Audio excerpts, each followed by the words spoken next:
अस्सलामुअलैकुम दोस्तों। ਤੁਸੀਂ ਵੇਖ ਰਹੇ ਹੋ ਪਾਕ ਪੰਜਾਬ ਟੀਵੀ ਤੇ ਮੈਂ ਹਾਂ ਤੁਹਾਡਾ ਮੇਜ਼ਬਾਨ ਅਬਦੁਲ ਵਾਹਿਦ।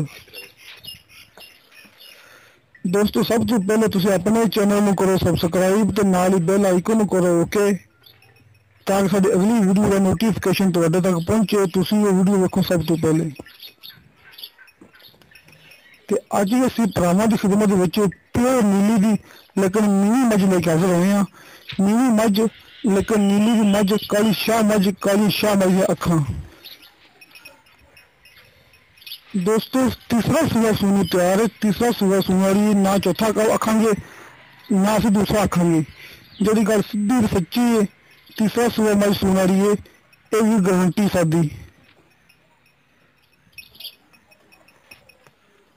ਦੋਸਤੋ, ਮਾਲਕ ਦਾ ਕਹਿਣਾ ਕਿ ਗਰੰਟੀ ਨਾਲ ਪਿਛਲੇ ਸੂਏ 16 ਕਿਲੋ ਦੁੱਧ ਦਿੰਦੀ ਰਹੀ, 8 ਕਿਲੋ ਸੁਬਹ 8 ਕਿਲੋ ਸ਼ਾਮ, ਗਰੰਟੀ ਨਾਲ ਦਿੰਦੀ ਰਹੀ 16 ਕਿਲੋ 2 ਟਾਈਮ ਦਾ।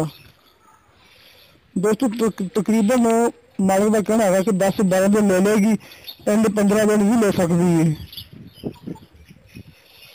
ਤੇ ਕਿਸੇ ਮੇਰੇ ਭਰਾ ਨੇ ਖਰੀਦਣੀ ਹੋਵੇ, ਮਾਲਕ ਨੇ ਉਹਦਾ 1,45,000 ਮੁੱਲ ਕੀਤਾ, ਜਿਹਦੇ ਵਿੱਚੋਂ ਆਪਾਂ ਪਿਆਰ ਮੁਹੱਬਤ ਵੀ ਕਰਵਾ ਲਾਂਗੇ।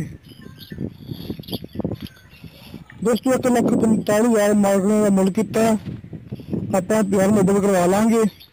ਕਿਸੇ ਮੇਰੇ ਦੋਸਤ ਨੂੰ ਪਸੰਦ ਆਈ ਹੋਵੇ, ਮੇਰਾ ਨੰਬਰ ਲੱਗਿਆ ਹੁੰਦਾ ਡਿਸਕ੍ਰਿਪਸ਼ਨ ਦੇ ਵਿੱਚ 0304 30 99 539।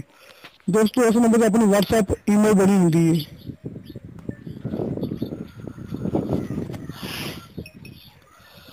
ਦੋਸਤੋ, ਸਾਡੀ ਤੁਹਾਨੂੰ ਵੀਡੀਓ ਪਸੰਦ ਆਵੇ, ਸਾਡੀ ਵੀਡੀਓ ਲਾਈਕ ਤੇ ਸ਼ੇਅਰ ਜ਼ਰੂਰ ਕਰੋ ਤੇ ਆਪਣੇ ਬਿਹਤਰੀਨ ਜਿਹੇ ਕਮੈਂਟਸ ਲੈ ਕੇ ਭੇਜੋ। ਦੋਸਤੋ, ਮਿਲਣੇ ਆ ਅਗਲੀ ਵੀਡੀਓ ਤੇ। ਖੁਦਾ ਹਾਫਿਜ਼।